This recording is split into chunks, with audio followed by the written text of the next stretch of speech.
Okay, friends, welcome back.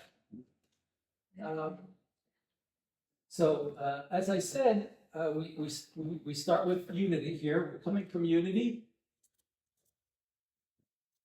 and this is the samadhi of unity, right? Samadhi means source. That means it's the source's expression. And this is the polarity or diversity. Samadhi in our practice. And Roshi refers to as the samadhi of the ultimately small, meaning the ultimately small distance separating anything. So when two things are not polarized to whatever degree they cannot be polarized. So my two fingers, right, are polarized here, and here this is their limit of non-polarization. Now, of course, they're not unified, but this is the limit in the system of this relative to that. This is unification, right? And this is polarization. Is that clear? So it's all relativized. At every single level, you can find the same relationships. So there's and so in our practice, so this is so important and pivotal teaching of this model, and that is the two samadhis: the samadhi of the ultimately small and the samadhi of the ultimately large. And the samadhi of the ultimately small is when inside and outside come together in such a way that the self loses all possibility of creating distinctions, right? So all polarity, all diversity disappears. So when you hear a sound, when you bang your fist on the table, so the instant you hear that sound, the instant something comes together, the instant you take a step and you feel it on the floor. So anything coming together, right? This is the ultimately small. So when he talks about that in the Teisho and in the glossary, the ultimately small means when things come together. So and whatever distance that's separating them is gone. Right? And so that the relationship that existed between those conditional inverses disappears. Does that make sense? Okay, so then what's the expression of the ultimately large? Right? You could think of it as just the entire universe, without judgment, without conclusion, without anything. So right now, every one of you, I don't care if you're an axe murderer, you're completely pure. You're completely 100% supported, created, nurtured, without judgment, without anything by the universe, by the source, right? And every expression of diversity is defined and enjoys and is blessed by this fact, right? And there's no this and that. No, the fact that we exist as the Sambhogakaya, as expressions of diversity. So it's the result of every single unification. So out of every unification, right? It's just another way. So if you think of that as the source, the unified source, it has to polarize. The plus activity has to have its turn. And the plus activity is diversity in every expression. And there is no evil. It's just we project this, we project good and evil. So we relativize the relative, right? So there's this is big, this is small, this is good, this is bad. There's a man, there's a woman, there's up, there's down, and so we're relativizing the relative. You can't relativize the non-relative, or I should say, there is a truth to the relative that is that doesn't need to be relativized. You don't need to judge this. You can't judge this. This is all being created and sustained by something bigger than our little opinions, right? And all the good that and what's interesting is that in the human world, we have this capacity to create a new expression of a new kind of diversity within physical relativism, right? So rocks can't conceive of rooms. They don't exist to rooms. Rocks don't know stars. They don't know anything. They can't tell this from that. These are all creations of the human mind, human consciousness. It's very difficult. This to create. Difficult, but that's only your projection on it. Right now. So if you take each moment in and of itself, right, apart from any judgment, apart from any oh, I'm in pain, oh, I'm not in pain, any projection, it's created, it's sustained by the Dharma activity. The worst people in history were completely embraced and sustained by the Dharma activity, just like you are right now. And so that's something. And so to realize this, that silence, that utter silence, that utter purity of your expression as a being, in a universe of beings, is the samadhi of expansion. Right?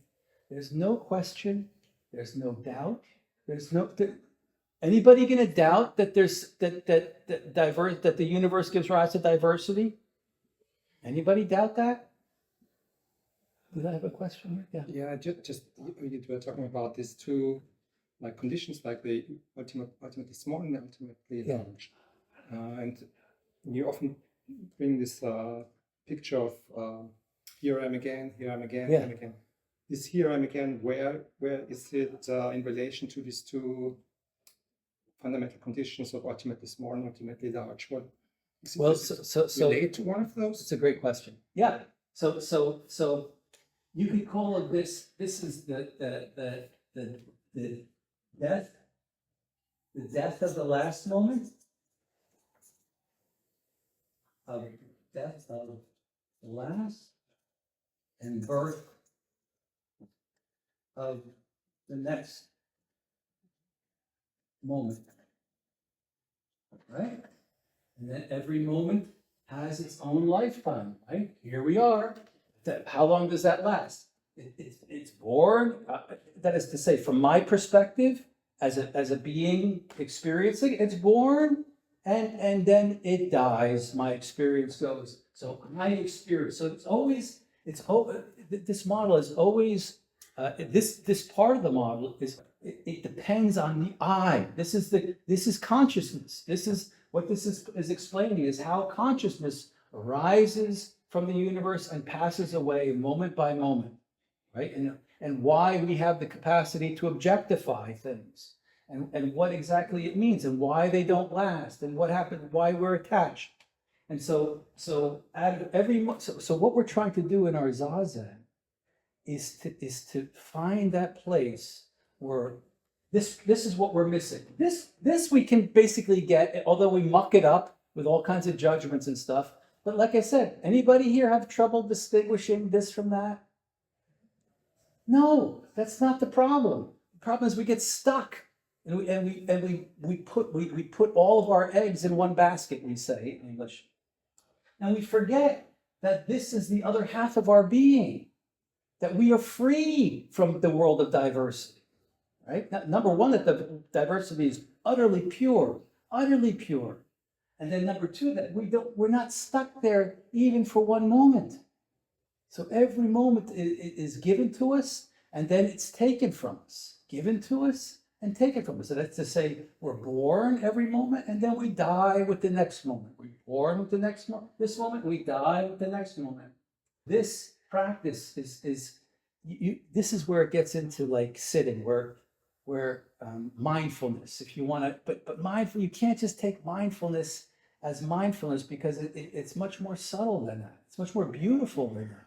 Mindfulness is effective and a good way to describe meditation, because what it's doing is it keeps us focused on one particular connection, right? So that we can experience this, so that we don't get stuck here. We die together with some action that is happening, right? So remember, the self is what happens between mother and father, right? But then we have to make some connection. That is to say, our inside and outside has to come together in some way, whether it's breathing or me standing here.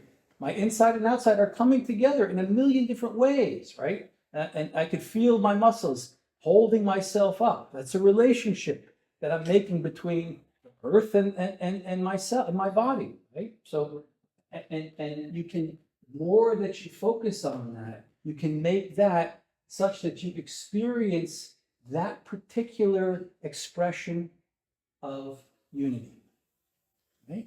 And so that is to say, we can share the end, we can find this end of every moment any way you want. Just pick. You can listen to the street noises. You can do this, you can do that, but you can't do them all. You got to pick one and you got to die with it. And so this is where you have to be willing to take it to the finest level of space, of time, right? How finely can you breathe? How mindful of every moment of every breath can you be as you're breathing out? Can you enjoy? Can you, everybody experiences this when they're doing their favorite thing, right? You're eating that ice cream cone, right? It doesn't taste good if I'm holding it out here. That's no good. It just makes a mess. What do you got to do? You got to eat the damn thing. You got to come together with it. You got to put inside and outside together.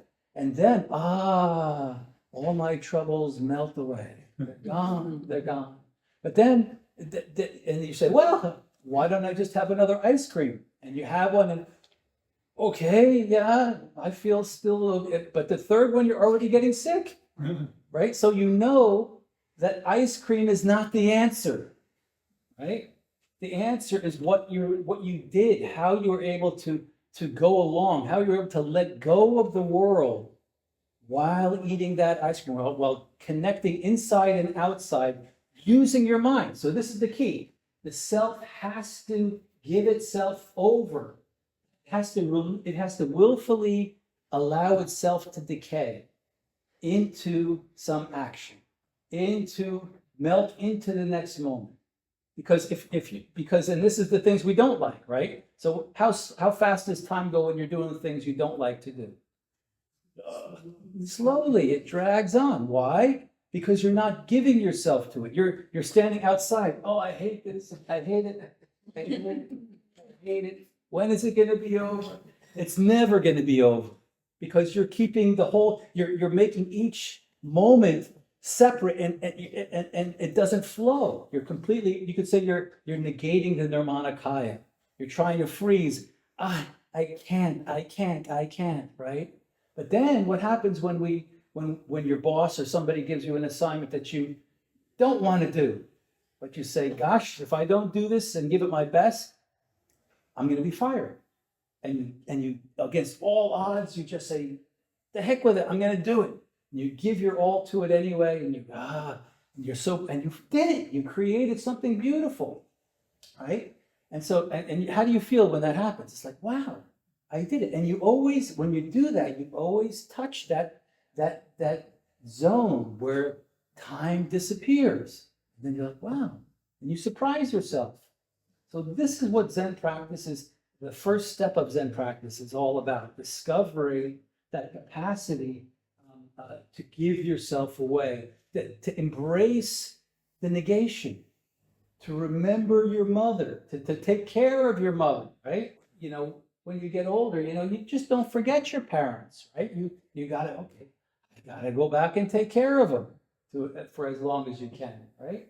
So in the same way, this is what really has to become part of our worldview, become part of who we are. So we don't pull back from the things that we don't want to do, that need to be done. Like if they don't need to be done, no worries. So it's always like what needs to be, what in this situation, right? The only thing that we can't affirm is the self, right? The self has got to go. From this point on, it's going to go. from decay. It has to go. So all right. So if your selfish desires can't be satisfied, what then? Well, then you do what needs to be done. Right? So once the self is taken out of the picture and you're not worried about keeping it going, right? Then you're free to just do what naturally happens. This is Buddhist compassion. Right? So it's not about me. Of course, like our inside is always our mother. So I'm not saying don't eat, or Buddha didn't say that either. But you don't want to make your world about physical fitness, right? Oh, you're working out, or driving everybody crazy because of your diet, So it's like, yeah, you don't want, just like any mother wouldn't want their kids to be completely obsessed with them, right? No, go live your own life. Don't worry about me. I'm okay, right? Isn't that what they all say? And then but of course you can't forget them completely. Same with our bodies, So take care of your body, but don't spoil it. So, and don't make your life revolve around it. So you always see what needs to be done. Do I have to take care of the inside, or do I need to take care of the outside? And it's not about you anymore. Does that make sense? So this is an interesting place. So this is where our practice gets really interesting. Like I said, this is just receiving, right? Here we are. The moment is given to us. We don't got to do nothing. Just like when we were growing up, we had to go play, right? That was our job. And we had to, we had to be open to our teachers teaching us. But we didn't have to work. It's only when we get to the point here where we have to start working. And so this is where practice really gets interesting and hard. This dissolution, this decay. And so what Roshi talks about is, he talks about this a lot, about this self looking at self. Remember? In the glossary. So this is really a super important thing, because see, at this point, we're functioning as a child. We're dependent on our surroundings to nurture and grow us.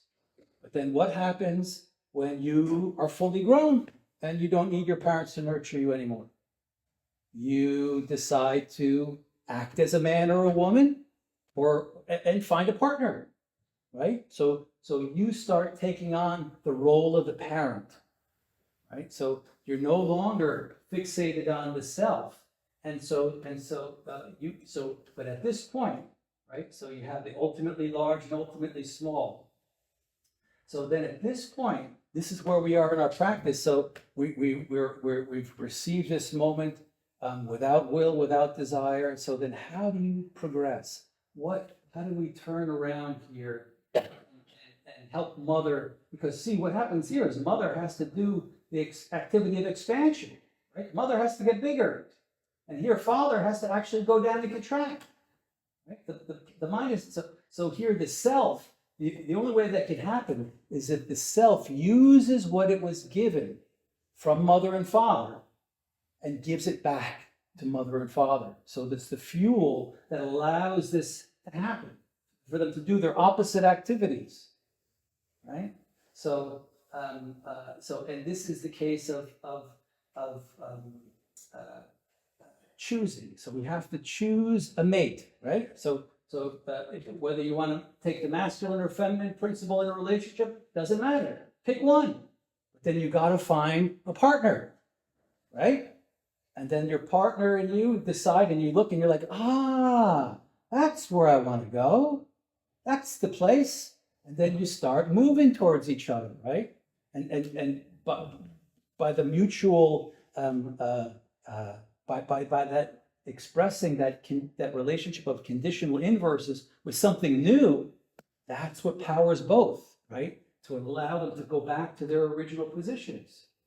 Is that clear? A little bit?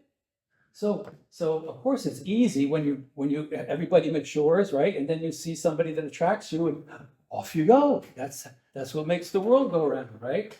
But then there's also it happens in every single situation where you decide to do something, right? So you decide to take a step this way. Right? So in my head, I've made that decision. I've objectified this step and the place where I want to go, and I go there.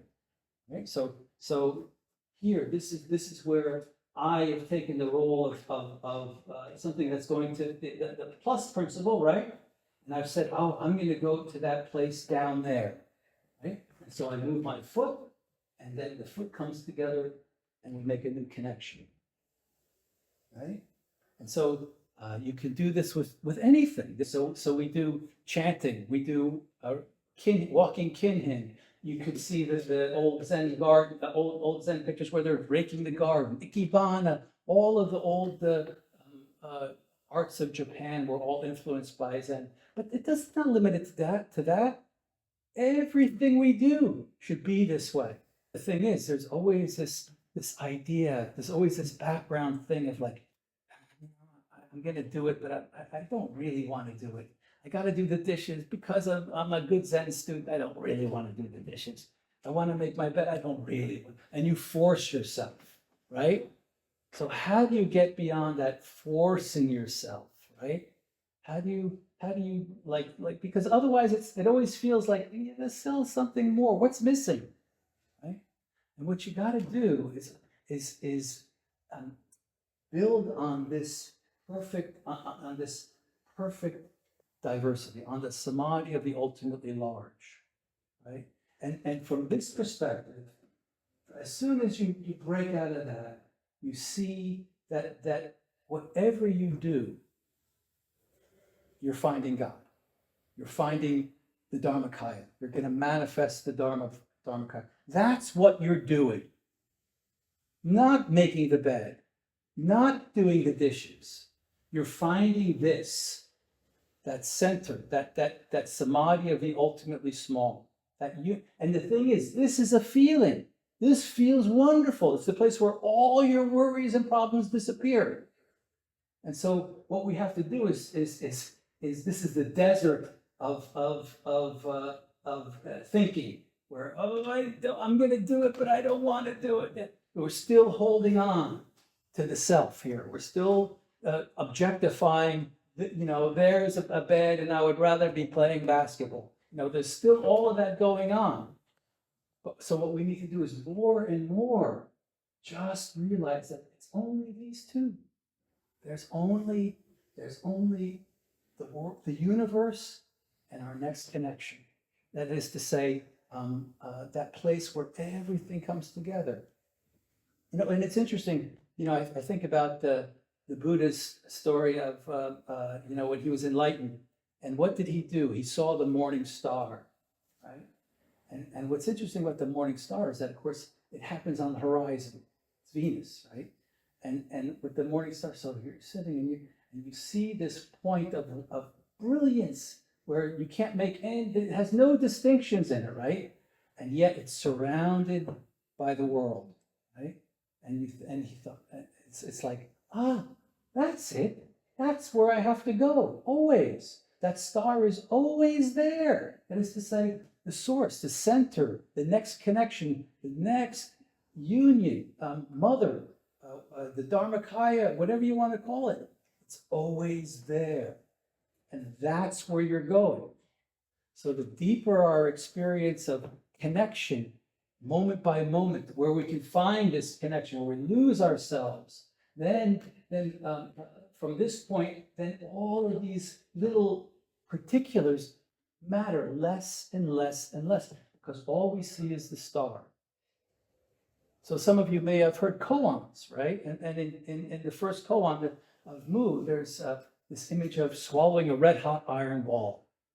You can't spit it out, and you can't ignore it. It's always there. This is where you're given a question, and rather than just like, oh, I'm chopping carrots now, oh, I'm doing this, completely doing this. No, your koan is there at all times, right? Under all circumstances. That red hot iron ball is always there. You're always thinking, move, move, move, move, move, right? But it's not a word and it's not a thought. it's that feeling. What you're trying to do is ignite the morning star, to have it always there, so that whatever you're doing is expressing, is going to that center, it is that koan that you're working on. And so that red hot iron ball never leaves. It shrinks and gets brighter and brighter and brighter until it becomes the morning star. It's one way to think about it. That's how I think about it. Just if I get it right, because it's a bit so. The expansion of the contraction means the expanded shrinks. Say that again. If the activity of contraction expands, That's this. so if the minus, so to say, goes up, Yeah. then it means, because Okay. it's small, Yeah. it means everything else has to Go down. shrink. Yeah. So that's because now. Right. Yeah. So that's to say, if the distance, right? The distance between me and that chair, right? I'm here, the chair is there. I'm going here. What's happening to the distance? It's shrinking, right? I'm getting closer to it. It's getting closer to me, to the point where we touch. But it's the same mentally with any kind. It's always the same, no matter what you can think of. It's the exact same principle. And does this relate? Because this was not striking me with explaining with the mother-father thing. So let's say puberty, coming of age, is the expansion of self. Yeah. But becoming a parent, actually, you have to shrink the self because you're in the service of the child. Sure. Right. So if you're this is being the father. The father has to give all his energy to the child, right? So and same thing here. So this to say. Here, another way of thinking of it is, here's male and female, right? Man and woman. When the child takes one or the other, it makes relationship with its surroundings, and then what happens once these two interact again completely? Of course, a new child. This is a new child right here, right? Or you could say a new moment. Right, and or you could say so the Roshi, but he would explain this model in from two different perspectives. He would explain it from this perspective, right, where it's just you go from unification and then diversity and then back to unification, and then he would also describe it from the whole system where things switch. I got it here. From here. This is really the whole thing, because here, let's just say, this is the beginning of exhalation, right? We exhale until you get to the middle of the exhalation, till you go to the complete opposite. That's the end of the exhalation, and then inhalation happens, and then you have to the middle of the inhalation to the point where the exhalation and inhalation are at their opposite extremes. So he would explain it in terms of this and in terms of this. So it got really confusing, and I don't want to lay that on you, but hopefully you can see that. See? So you can see here, the whole system is here, right? So you can explain it in terms of the two opposites having their opposite homes, or you can do it just from the perspective of unification, polarization, and unification again. Does that make sense? I know that's complicated. That's about as far as I was going to go today. If there's any questions or anything. And so you can scale it down all the way, scale it up all the way, sideways, it doesn't matter. And it doesn't matter whether you're talking about mental constructs, physical constructs, it's all the same stuff. Isn't that pretty? It's really. What do you think, guys? Enough? Questions? Is it a little bit clearer now? Well, let's. I want to. Here's the text. Let me see. Right? What we mean by father is the activity, the work doing called expansion. Yes? Mother means doing the work of contraction. The self is born by receiving in equal amounts some tiny fraction of these two basic activities in the universe. Yeah? As soon as the self is born, father and mother are born simultaneously with it. Yeah? Father and mother are not born before. Before the self is born, there is only the activity of the source. Yeah? Good. We cannot explain the activity of the source or the products of the source, how this world could come into existence with just one activity. There has to be two oppositely directed complementary doings that constitute the source. Yeah, the apple cut in half. The source is one, but it consists of a dyad, a pair of complementary opposites. You could call them positive and negative, plus or minus, blah, blah, blah. The way we define it, the state of the source is as a single activity that contains within it these two contrasting activities. What Buddhism teaches is that originally there is no bad or good. Bad and good are arbitrary human designations. They come about when a thinking self considers what is convenient for itself or what is inconvenient for itself. As I said, the concepts of good and evil come about when consciousness develops to the point of thinking about how to avoid decay. So here's a question, like I get a lot of time, where he says, the wisdom that understands that the activity of the source, we understand that there was never good or evil. So people always ask, how could God allow bad things to happen? Right? So, but taken this way, we see that the self doesn't, the self is born moment after moment. So you can also take, this is a wonderful way to understand reincarnation too. So moment after moment, here we are. Day after day, we sleep, we wake up, we sleep, we wake up. Year after year, winter, summer, around and around. Lifetime after lifetime. We're born, we're doing the living activity. Roshi used to say, when we're born, we do the self is born doing the living activity, so we can't do living anymore, right? And then the self is born doing the dying activity until we can't do dying anymore. So the self that's born in the living activity is going to the world of diversity. The self that goes to the dying activity goes to the world of unity. In the world of diversity, memories are made. In the world of unity, memories are forgotten. And it goes back and forth, building and building. Remember, all the activity is always building on itself, creating more and more power, more junetsu. So,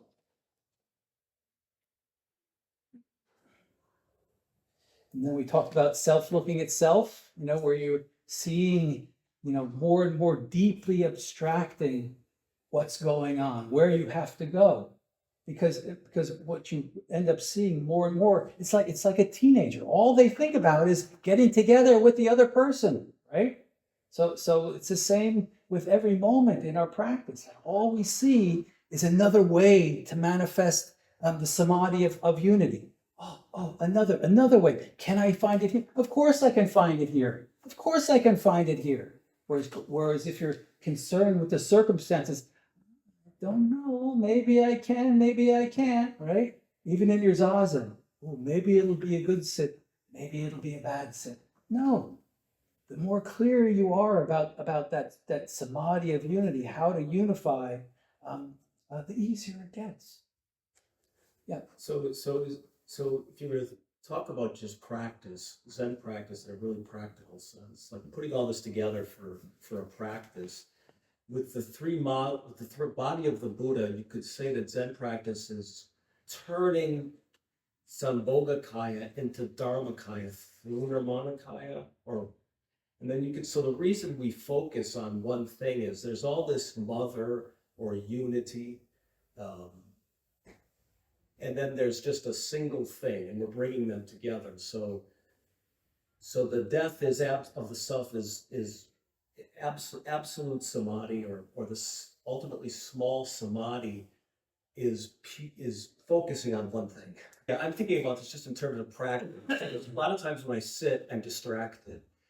And And of course, the practice is to just keep bringing your attention to one point. That seems to me to be what you're saying, until that self dissolves. Yeah, but that point is not separate. In Zazen, it's wonderful because you're able to abstract that center, that place of coming together to a very high degree, right? You can just imagine, coming together at this small point. But the thing is, it's always changing, right? You can't stay there. And I use this analogy a lot, like the needle on a record, right? You bring this connection to this ultimately small point. And what that does is it allows you to experience the very finest degree of experience of each moment. When you bring it down to such a small physical connection, and just as that needle and the record create music, right? We are that music. And the needle and the record exist in a way that's completely has nothing to do with music, right? In the same way, the source has nothing to do with our drama as living beings. Nothing. I mean, it makes it possible, and its only function is to give rise to it. But it doesn't care. I mean, in sense, it cares in the sense that it will create everything with joy. That's its function. But anything that we are suffering in this music or happy in that music, it's laughing at us and just said, enjoy. There's more. There's more. There's more. There's more. Don't stop. Don't stop. Don't stop. And so what we need to do is to discover, we need to, as music, we need to go back and find where is it? Because if we're looking at, the more we look at different parts of the music, that's not going to help. We have to look down. Where is all this coming from? To the place where one moment is born and the last moment dies, right? And that takes fineness, that takes subtlety, that takes no distraction on something else. So this is what mindfulness is, a powerful word, but it's also a subtle word. You got to go down to the absolute, and you'll find in every moment, in every single moment, that star is burning, infinitely small, but always brighter than the million suns. That's where we want to go, because it's always there. It's what we are. So this is why distraction is just, it'll never work, no matter what it is, even this. Okay. So you got, I was going to go through the glossary, but I think we knocked them all out. What do you think? Everybody feel okay? The incomplete self. So the incomplete self, that's something that's important. The complete self would be the source, and both of these expressions of samadhi, which are, so in the incomplete self is when mother and father appear, mother, father, and child appear, because the source is in a provisionally broken up. The plus and minus have given a little bit of themselves away to create this overlap, right? They didn't really give it away, but that's how we experience it, right? So that's the incomplete self. But of course, the incomplete self is really the complete self in the bigger picture. Engi, pratitya samupada, that's codependent origination. That is to say that's only to say that inside and outside depend on each other. And this and that all depend on each other. On this same mother and father are born together with the child, no matter what the child is. Jonetsu, we were over. Simultaneity, you have an idea for. Self-gazing on self, which is, so one last point, and that is that this idea of the more to the degree to which we just function as vehicles to go from the ultimately large to ultimately small, that's the degree to which I think you could define a bodhisattva, right? So not about themselves in any way, shape, or form, always about just using the circumstances to find the source, to manifest the source. Okay, enough? Okay, guys, thank you very much. I hope that this helped.